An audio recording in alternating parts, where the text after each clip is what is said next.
Por alguna razón, a veces parece difícil mantener la confianza en lo que se sabe que es verdad cuando hay millones de dólares en juego. Durante los últimos 100 años, las fibras de amianto han sido utilizadas en miles de productos diferentes y en la industria de la construcción, en astilleros y en hogares. Era considerado el mineral mágico.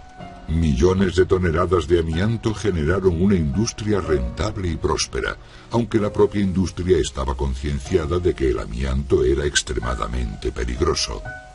Pero a pesar de este conocimiento, el uso del amianto fue permitido y se convirtió en uno de los problemas más graves del siglo. Un problema que provocó miles de muertos, no solo entre aquellos implicados en su manufacturación, sino también...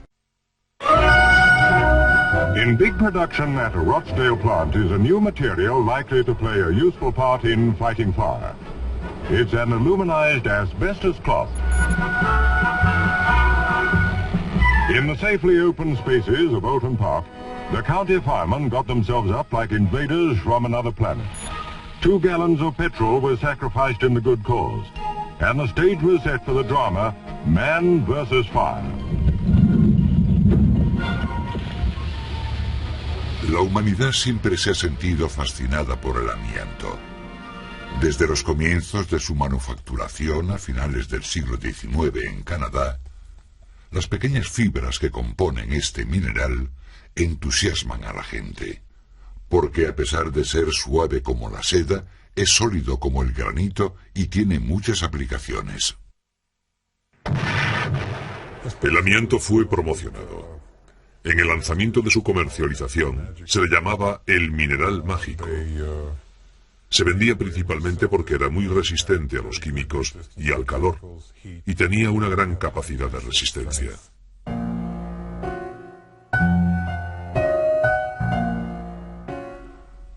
En la industrialización de Europa y Norteamérica, el amianto estuvo íntimamente unido a los grandes símbolos del progreso: maquinaria, motores de vapor y la construcción de grandes edificios. A comienzos del siglo XX, el mineral fue apodado la diosa amianto, como la diosa griega que armada con un escudo protegía a la civilización. Se crearon numerosas fábricas y miles de trabajadores encontraron empleo en la industria del amianto. Pero al igual que en otras fábricas de aquellos tiempos, las condiciones de trabajo eran extremadamente polvorientas. Sabemos por documentos que han sobrevivido que las condiciones eran muy polvorientas. Se cuentan anécdotas de trabajadores que no podían ver más allá de 20 metros en determinadas zonas de las fábricas. El polvo era un hecho aceptado en la vida diaria de muchas fábricas de aquellos tiempos. Las fábricas de algodón eran muy polvorientas, las minas de carbón eran incluso más polvorientas.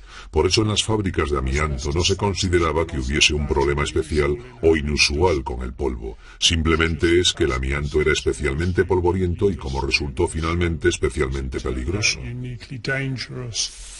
Ya en 1898, una inspectora industrial de Gran Bretaña alertó en contra de lo que ella describió como el polvo diabólico.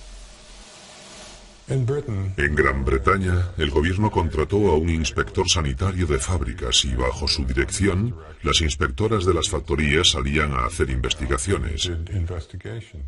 Uno de los aspectos de los que informaron en el año 1898 fue que la gente enfermaba del pulmón cuando trabajaba con el amianto. Reconocieron que era un material peligroso. De hecho, las inspectoras se referían al diabólico efecto del polvo de amianto.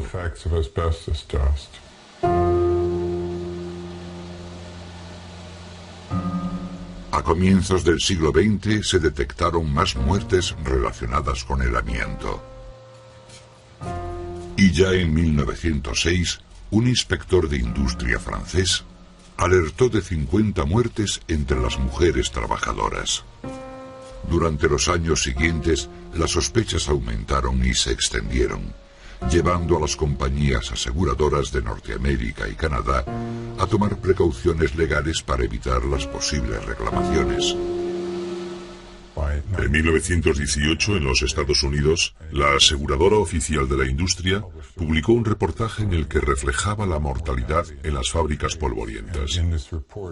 En este reportaje, los directores de la aseguradora decían que era una práctica general de las compañías aseguradoras norteamericanas y canadienses no firmar seguros de vida a los trabajadores del amianto a causa del peligro de su trabajo, basándose en las muertes y en enfermedades que provocaba, como tuberculosis y neumonía. A pesar de todo, nadie admitía la magnitud de los peligros inherentes. Finalmente murió una mujer británica, Nellie Kershaw, lo que contribuyó a revelar el misterio que rodeaba todos estos peligros. La investigación de su muerte supuso un año de larga lucha sobre responsabilidades y compensaciones. Nellie Kershaw era una mujer joven que trabajaba en una empresa de amianto líder en Gran Bretaña, la Turner Brothers de Rochdale. Murió en 1924 y fue un caso muy importante porque fue el primer caso en el que hubo una investigación. La investigación obtuvo un gran seguimiento por parte del periódico local, el Rochdale Observer, que presentó evidencias que afirmaban que sus pulmones habían sido envenenados con numerosas, diminutas y afiladas fibras que habían seccionado los tejidos pulmonares. Esto le había causado miles de pequeñas heridas, hasta que sus pulmones dejaron de funcionar y finalmente murió de asfixia. El forense dictaminó la causa de la muerte como muerte por envenenamiento de amianto. Pero la Turner Brothers, la compañía para la que ella trabajaba, rechazó estas acusaciones. La Turner Brothers nunca aceptó ninguna responsabilidad por la muerte de Nellie Kershaw y básicamente la compañía nunca entregó ninguna compensación. Debemos recordar que en aquellos tiempos el gobierno no había introducido todavía ninguna ley de compensaciones, así que oficialmente ella tenía una enfermedad que en realidad no existía.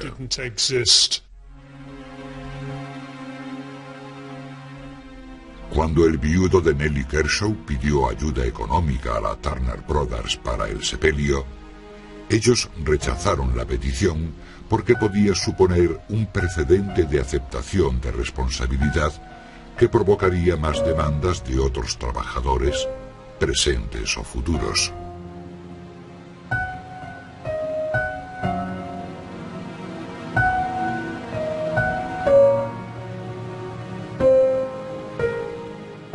Tres años después, el forense a cargo de la investigación incluyó sus observaciones en el British Medical Journal y durante las décadas siguientes miles de víctimas aprendieron el nombre de su afección: amiantosis. Después de la publicación de la muerte de Nellie Kershaw, el gobierno británico decidió admitir una investigación sobre la amiantosis dentro de la industria. Examinaron a más de 300 trabajadores y en 1930 aportaron informes que mostraban que más de un cuarto de estos trabajadores tenía amiantosis y que cuanto más tiempo llevaban en la industria, más altos eran los niveles de amiantosis. Se morían muchos trabajadores de amiantosis, tantos que el gobierno tuvo que intervenir. Vieron que la situación era tan desastrosa que tenían que aprobar regulaciones específicas para obligar a los propietarios de las fábricas a limpiarlas y a facilitar análisis clínicos y compensaciones a los trabajadores afectados. La ley que se adoptó en 1931 fue la primera en todo el mundo de ese tipo, pero estaba lejos de ser la adecuada, porque la industria consiguió tener una gran influencia en la redacción final. La industria, por su parte, quería limitar el alcance de esta ley y pudieron elaborar una ley para aplicar solamente en los casos de los trabajadores expuestos con mayor riesgo en las plantas de manipulado. Esto era muy ventajoso para las empresas desde el punto de vista económico, porque la gente que utilizaba sus productos, millones de personas de la industria de la construcción y de los astilleros, no estaban cubiertas por estas regulaciones.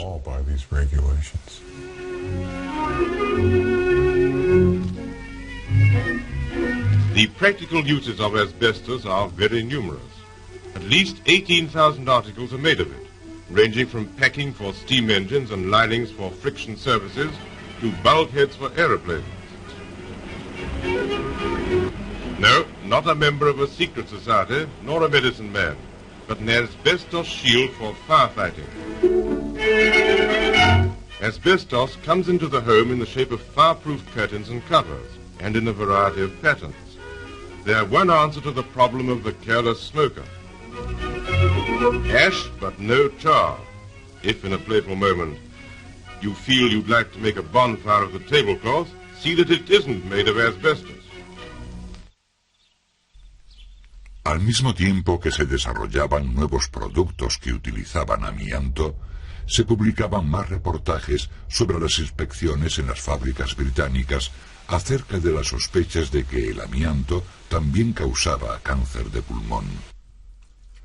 El gigante norteamericano del amianto, Jones Menville, decidió iniciar en secreto una investigación en el laboratorio con ratas y ratones.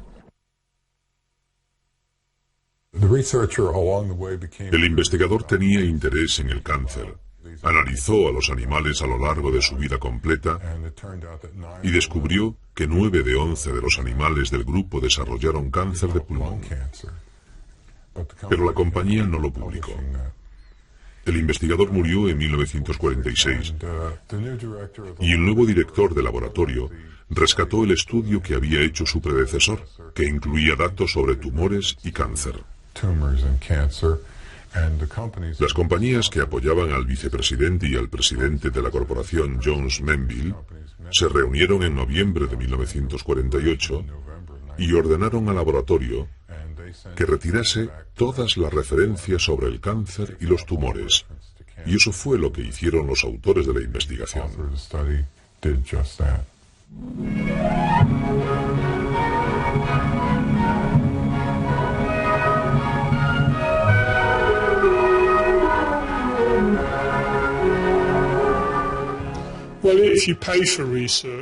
Si pagas por una investigación, puedes decidir lo que hacer con ella.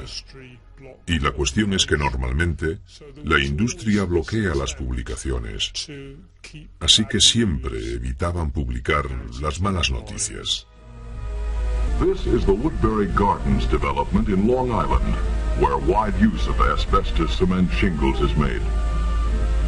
And here in the Southern Homes development, these colorful side walls add beauty to the community. This contemporary home shows how modern asbestos materials can be adapted to any style or design.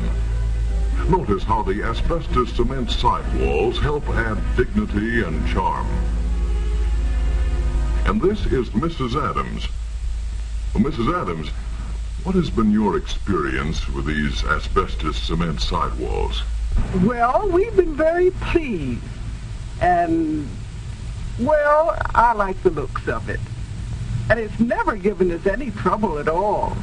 And so, we suggest you consider this material for the walls of your home. Designed to last a lifetime. A trouble-free lifetime. Aunque la producción de amianto aumentaba de forma sostenida durante los años 50, para la industria era cada vez más difícil mantener una imagen positiva.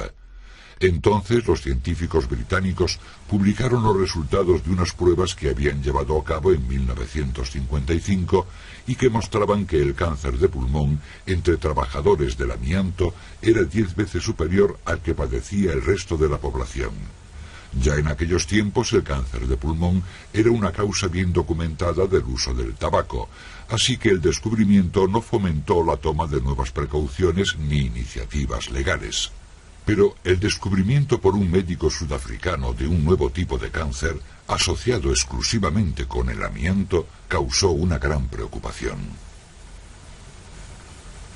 Lo que saltó a los titulares a mediados de los años 60 y alarmó especialmente a la gente fue el hecho de que parecía que se podía desarrollar mesotelioma con la exposición a cantidades mínimas de amianto. En otras palabras, en cuestión de días, semanas o meses, ni siquiera en años. Así que personas como amas de casa, profesores o carpinteros podían desarrollar mesotelioma incluso aunque nunca hubiesen trabajado en la industria del amianto. Evidentemente esto era especialmente preocupante, en parte porque el amianto estaba muy extendido, estaba en todas partes. Casi todo el mundo había estado en contacto con el amianto alguna vez en su vida. La preocupación por el riesgo de cáncer dejó huella entre los compradores de amianto. En noviembre de 1965, el director de la fábrica Turner & Newell informó a la dirección de que recibía preguntas todos los días de tiendas, hospitales y otros consumidores preocupados que le preguntaban por la seguridad de su producto. Perdieron algunos clientes importantes. En 1967, por ejemplo, la compañía de ferrocarriles dejó de utilizar amianto como aislante. Incluso dentro de la propia industria, la preocupación iba en aumento. Jones Menville se dio cuenta, al igual que muchas otras compañías de amianto de los Estados Unidos, que tenían una enorme responsabilidad potencial con respecto a su negligencia en cuanto a advertir a los usuarios de sus productos. Así que decidieron por primera vez incluir etiquetas de aviso donde decían algo sobre los efectos de respirar excesivas cantidades de polvo de amianto durante largos periodos de tiempo, que eso podía dañar la salud. Ellos querían, al menos legalmente hablando, protegerse de la posibilidad de los daños de una demanda. Pero en público, la industria insistía en la seguridad absoluta del uso del amianto. La industria de Gran Bretaña gastaba una fortuna en defender su producto y publicar sus virtudes. Por ejemplo, una de las cosas que hacían era patrocinar un suplemento especial en el Times que describía básicamente lo maravilloso que era el amianto, lo vital que era para la economía del país y lo triviales que eran los riesgos para la salud. En el suplemento, plagado de anuncios positivos sobre el amianto, los periodistas del Times eran reticentes a escribir sobre los problemas de salud en la industria. Decían, por ejemplo, en ciertos casos, los riesgos para la salud obligan a cesar la producción, pero no hay ninguna evidencia de que el amianto esté dentro de esta categoría. En otras palabras, la industria estaba tan protegida, era tan poderosa y tan rica que continuaron fabricando este producto, aunque sabían lo peligroso que era.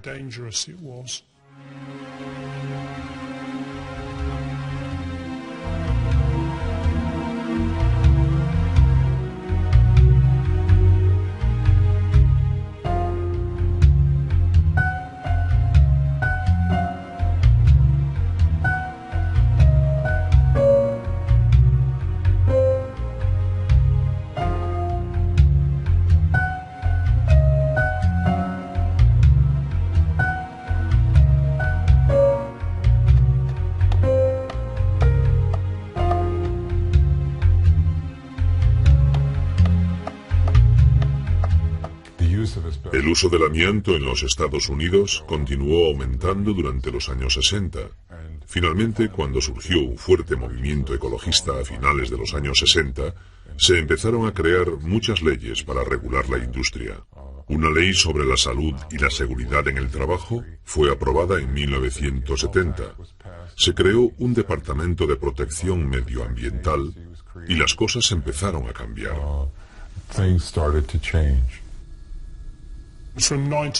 Desde 1969 hubo una corriente continua de normativas que limitaban la exposición al polvo de amianto para los trabajadores de la industria.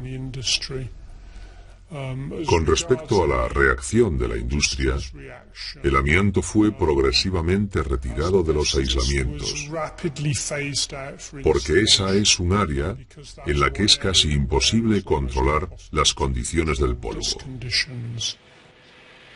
Una de las cosas que hizo el Departamento de Protección Medioambiental fue prohibir los aislamientos de amianto que se utilizaban en la construcción de los canalones de los rascacielos de Nueva York, y de todas las grandes ciudades, incluido el World Trade Center.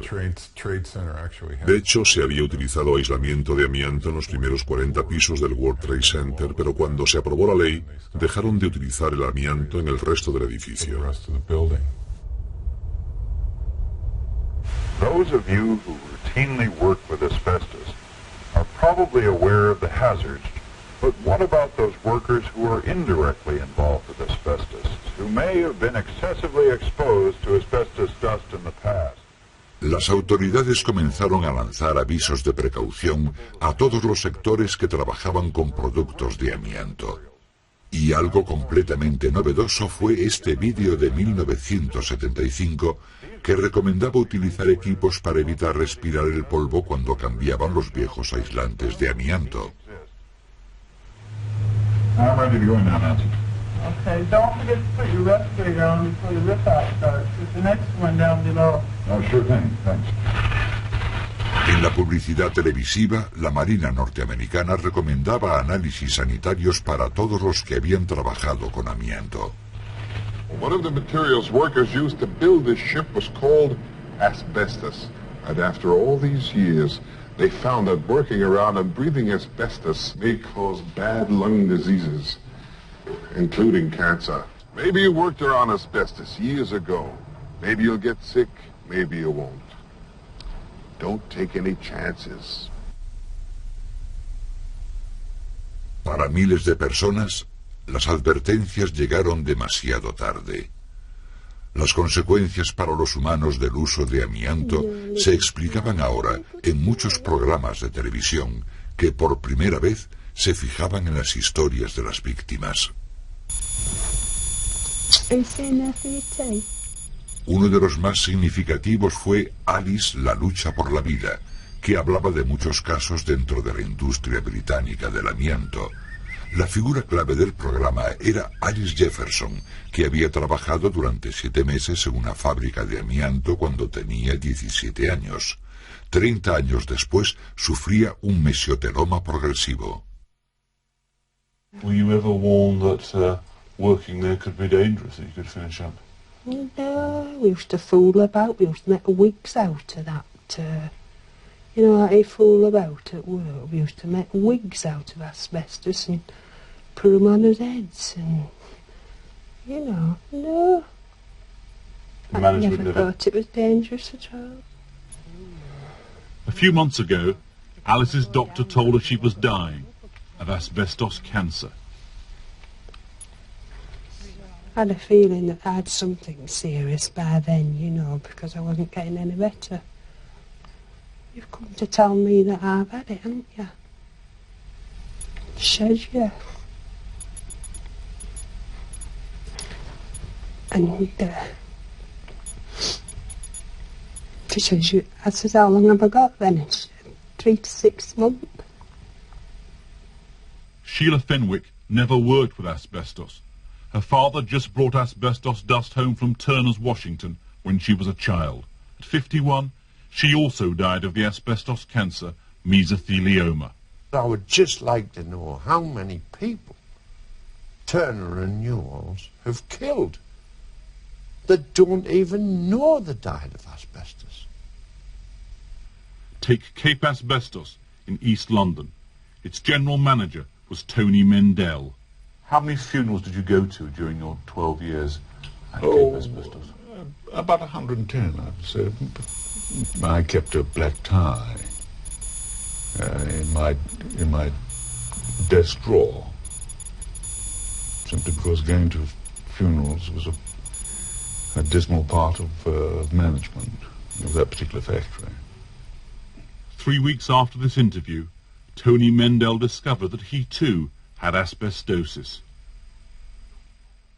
Creo que acercó al público dos aspectos. Uno era que el amianto podía provocar un cáncer horrible, y el segundo, que no solo los trabajadores corrían riesgos. Y eso era lo realmente alarmante de la cuestión. También puso de manifiesto la hipocresía de ciertas empresas del amianto y que el gobierno no había protegido o compensado a las personas adecuadamente. Eso fue lo que hizo tan impactante aquel programa.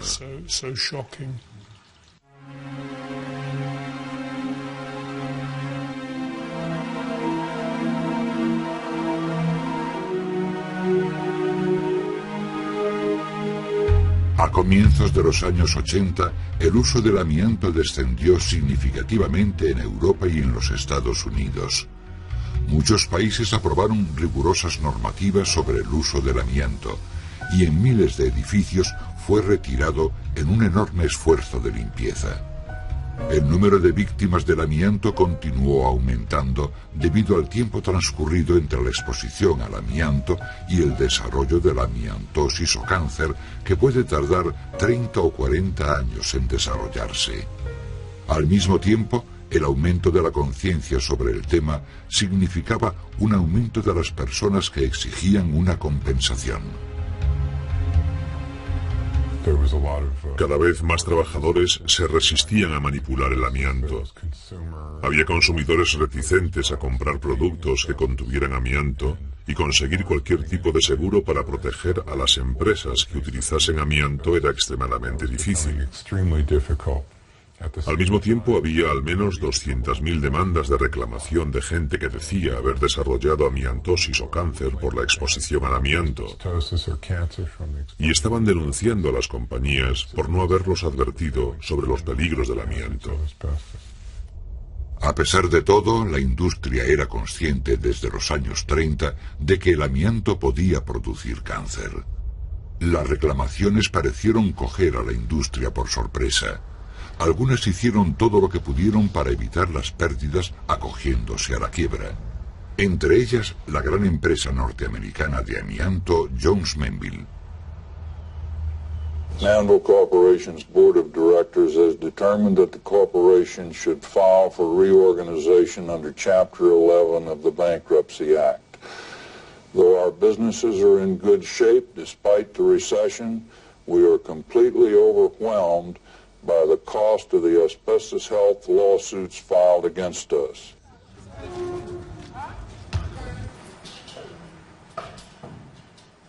Mientras continuaba la limpieza en colegios, edificios públicos y hogares particulares durante los años 80 y 90, un creciente número de países prohibieron el uso del amianto, pero el número de enfermos seguía aumentando.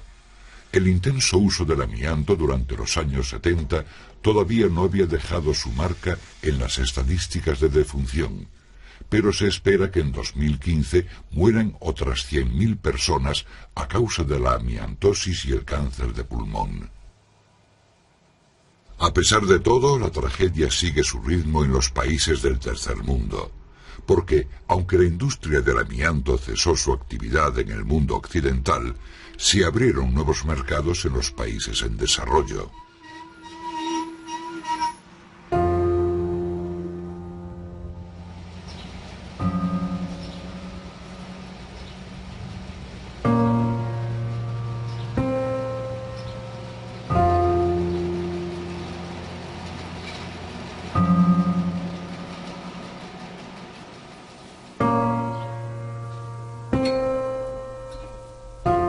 La India es uno de los países que todavía tiene un alto consumo de amianto, y el número de personas que van a enfermar es desconocido.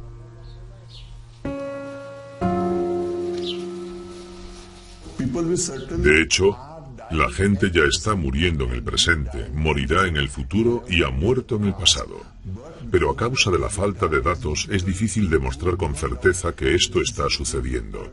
Pero hay gente que morirá en 2010, de eso no hay duda. Morirán 100.000, de eso no hay duda.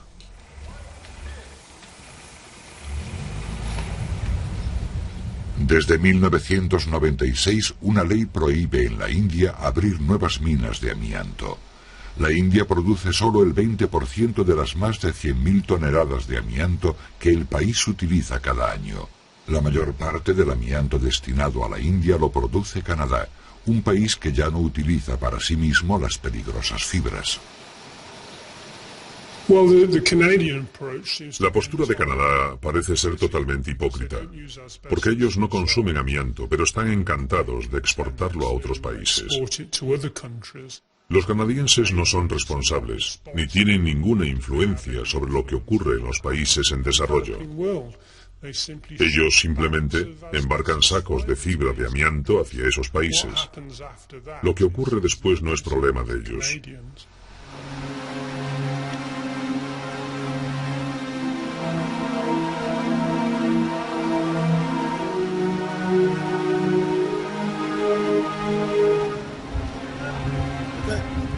Mientras la tragedia continúa en un gran número de países en desarrollo, en Europa llegó a su punto culminante en 1999.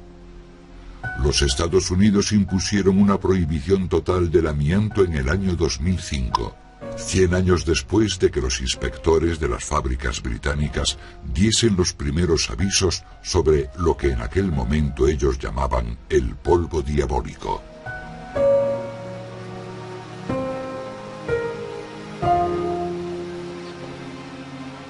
Mirando atrás, a la luz del conocimiento del presente, es imposible no sentir que las oportunidades para descubrir y prevenir las enfermedades por amianto fueron terriblemente ignoradas.